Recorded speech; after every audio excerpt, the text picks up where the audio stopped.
Congregação Cristã do Brasil. Muito frequente entre nós, rapaz. Pessoal da CCB. Impressionante. Até chegar no Papo de Graça, a CCB, pra mim, era uma concessionária que pagava o Eu até achei interessante que você falou CCB com tanta rapidez, ou seja... Ah, não, porque tem muito. Tem muito. Aqui, Meu Deus do céu. Aqui, meu Deus, Rapaz. CCB. Não, campeã de audiência é AD. AD. Assembleia de é Deus, campeã de ninguém audiência. bate a Assembleia de Deus. Agora, vem em segundo lugar, muito, assim, forte, a CCB. A CCB vem Aí vem as neopentecostais, Aí né, vem Universal, Mundial. Aí vem um monte por aí. A Pessoal da nossa Mundial- amiga Maranata, que gosta de me processar, Maranata. também aparece com muita regularidade aqui. Mas o pessoal da Mundial é o pessoal que não pontua os textos. Não. Não tem vírgula, não tem ponta. Você tem que achar a concordância, você vai levar, descreve. É o pessoal de quem? Da Mundial. Da Mundial, né? É, você tem que reescrever. Tá tudo bem, a gente faz o que pode aqui. Vamos lá. Vamos da CCB. Vamos. Ô Caio, a minha mãe é da CCB. Ah. Eu não aguento mais os discursos dela. Você sabe o que eu ouvi de saída? Aí é que eu falei, não. Eu ouvi errado. Eu ouvi a minha manha é da CCB. Ah, tá, Aí eu não. quase falei, eu conheço bem essa manha. A minha manha é da CCB. É, mas ele é mãe, mamãezinha. Fala nisso, beijo pra minha mamãezinha, que tá lá em casa, linda, E gostosa. aí? Caio, eu não aguento mais os discursos dela. Ah, Tudo que não dá certo pra mim, seja uma vaga de trabalho, seja uma dor, uma enfermidade, ela diz que é porque eu não obedeço a Deus. né? Básico. É um Qualquer clássico, é um coisa, clássico. se ela tiver uma dor de cabeça, Não obedeço a Deus. isso é desobediência ao Senhor. Puxa, Menstruou com muita cólica, não é obedeço. desobediência ao Senhor. Isso. Uma desinteria, comeu um vatapá que não lhe caiu bem, Meu Deus do céu. desobediência ao Senhor. Trupicou, bateu a cabeça no portão, está em pecado. Eu já viajei com um cara um mês, que tudo que acontecia era meu pecado. Isso foi em 1980. Meu Deus. Um fanático religioso, que eu pensei que era um cara tranquilo. Quando eu entrei no avião com ele, eu pensei que aí é que eu vi que ele era fanático. A gente foi dos Estados Unidos e para o Canadá. Mas, meu querido, eu gritei, eu cheguei num lugar, não me lembro onde foi, acho que foi em Virgínia, na Virgínia, estava nevando muito, e eu vim do Rio, peguei aquele frio e gripei, uma coisa assim. Fui em Denver, no Colorado, muita neve, isso em 1980. Aí ele falou assim, isto é porque o irmão deve estar em pecado. Eu suportei um mês com esse maluco. Aguentando isso aí. Até, rapaz, que bateu um piripiri nele, no meio da viagem. E o rapaz estava fazendo um negócio tão catinguento, indescritivelmente catinguento, que ele não queria mais nem usar um sanitário onde qualquer outro ser humano pudesse chegar lá. E ele foi ficando num constrangimento tão grande, porque não parava o piriri dele. Aí ele embarca numa gripe daquelas esverdeadas, que cai aquela secreção alienígena que não para verde, aquela goma de abacate. Goma de abacate, isso. É um negócio cara. de alien. Aquele babalu de menta com caldo. Não passava. Aí ele sai daquela, ele entra noutra. Rapaz, Cara, mas se esse lascou. homem viveu as consequências do pecado. Imagina o pecado que ele não estava A vendo. minha gripe passou rápido. E ele lá, e eu falei, mas que coisa terrível. Ele experimentando o que ele falou. E esse negócio escolheu para bater nele direto, até o fim da viagem. Só ficou bom na volta. Poxa vida. Mas a mãe dela é assim, né? A mãe é dele, parece dele. Não, é dela, perdão, é dela, mãe dela. E aí? É um fanatismo nessa igreja que eu não suporto, sabe? Uhum. A mim não cabe mais. Ultimamente me calo, não discuto, apenas ouço. Mas isso tem me deixado de saco cheio. Ok? Sou casada e acompanhamos o Papa aqui em casa diariamente. Tem me fortalecido através de você, Caio. Amém. A minha pergunta, Caio, o que eu faço com a minha mãe como agir com ela. Me ajuda, por favor. A mãe mora com ela? Ela com a mãe? Não sei. Ou são encontros fortuitos? Sazonais. Tem que saber. Isso aí seria bom se você falasse, mas é seja importante. como for, no caso de você viver com ela é muito mais difícil, né? E você é casada, tem um marido. Então eu suponho que se a vida é comum, a saco cheice da história deve estar profundo, porque se torna, depois de um tempo, quase insuportável ou insuportável esse tipo de convívio. E aí, nesse caso, você teria que fazer o que todo mundo adulto casado faz, ir para o seu canto, viver a sua vida, visitá-la.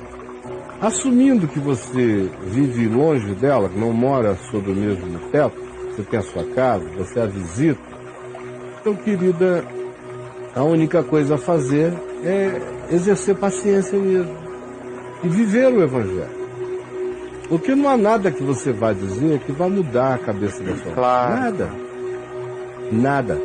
A única coisa que muda a cabeça dessas pessoas, religiosas assim, convertidas às tábuas de pedra, como a gente leu aqui em 2 Coríntios 3 hoje, de 1 a 18, convertidas às tábuas de pedra, operando sob o ministério da morte, da letra, do véu, da glória desvanecente, onde cada um cobre a cara para o outro não enxergar a realidade do eu do próximo de maneira genuína, onde quer que assim seja,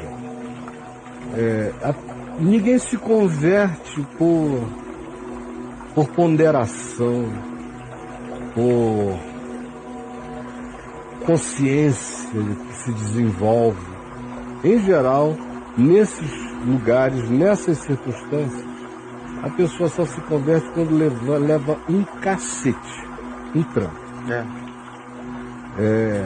98% das vezes, crentes desse naipe de fanatismo só reconsideram alguma coisa quando uma enfermidade os arrebenta, quando as profecias profetizadas caem por terra e se transformam em palavras mentirosas e falaciosas, quando o legalismo dos anciãos do lugar, dos líderes, isto e daquilo, dos chefes dessas sinagogas, se manifesta como mentira, como engano, como hipocrisia chocante e explicitada, ou quando um sofrimento imenso acontece com a própria pessoa e ela é relativizada, ela peca e o pecado dela vem a público e ela é maltratada pelo grupo,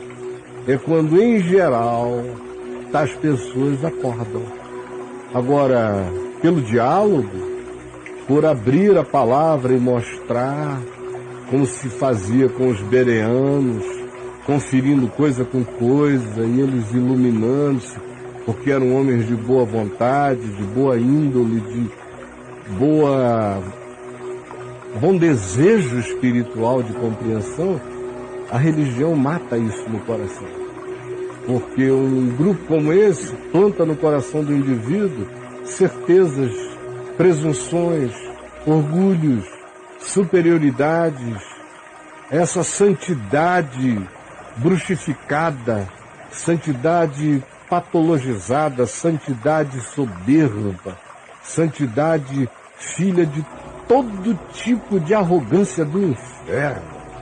É o que eles ensinam, praticam e transformam o coração desse indivíduo, como Jesus disse em Mateus 23, desse prosélito, desse convertido a eles, no coração de um filho do inferno piorado, muito pior do que antes. Sim.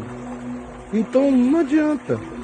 Você tem que viver o Evangelho com seu marido, viver a alegria de ser, viver a sua paz em Deus.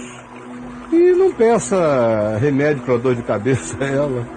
Não compartilhe sua menstruação, se dói ou não dói.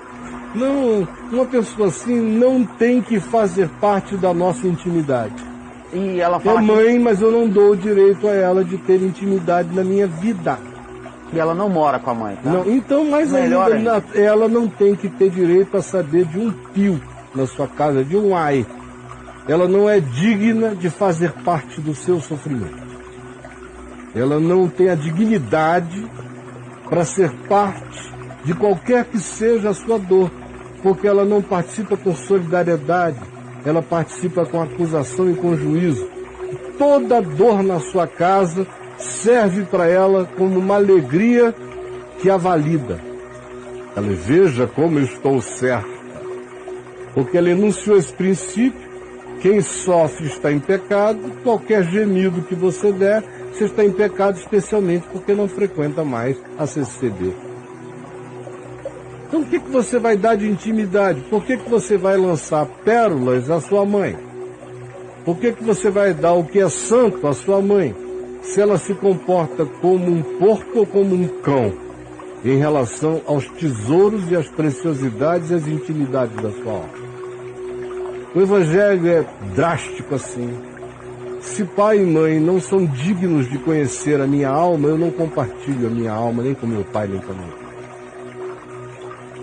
É o que o Evangelho ensina. Quem é discípulo de Jesus fez um corte radical na vida. Seja com pai, com mãe, ou com quem quer que seja, tanto quanto se irmanou, se filiou, se paternalizou, se vinculou a todo outro ser humano que queira um vínculo saudável, honesto e genuíno de carinho e relacionamento puro. Agora, meu pai e minha mãe só tiveram as pérolas do meu ser porque eles eram dignos de as ter. Porque se eles me tratassem como a tua mãe te trata, meu pai e minha mãe não teriam conhecido absolutamente nada da minha alma. E eu teria feito isso em preservação a mim, ao meu casamento, aos meus filhos, à minha vida e a tudo mais. E mais, baseado no Espírito de Cristo, no modo de ver Jesus tratar a família dele. A família não soube lidar, ele simplesmente se afastou. E quando vieram querer prendê-lo, como diz Marcos 6, Marcos 3 e Marcos 6, ele simplesmente disse: meu pai, minha mãe, meus irmãos são todos que fazem a vontade do meu pai e a praticam. Quem não é assim não é meu pai, não é minha mãe, não é meu irmão. É uma carga genética em relação à qual eu não abrirei meu coração. É que há muito romance na compreensão, ou da não compreensão que se tem do Evangelho. Deus te abençoe, minha filha. Um beijo no seu maridão.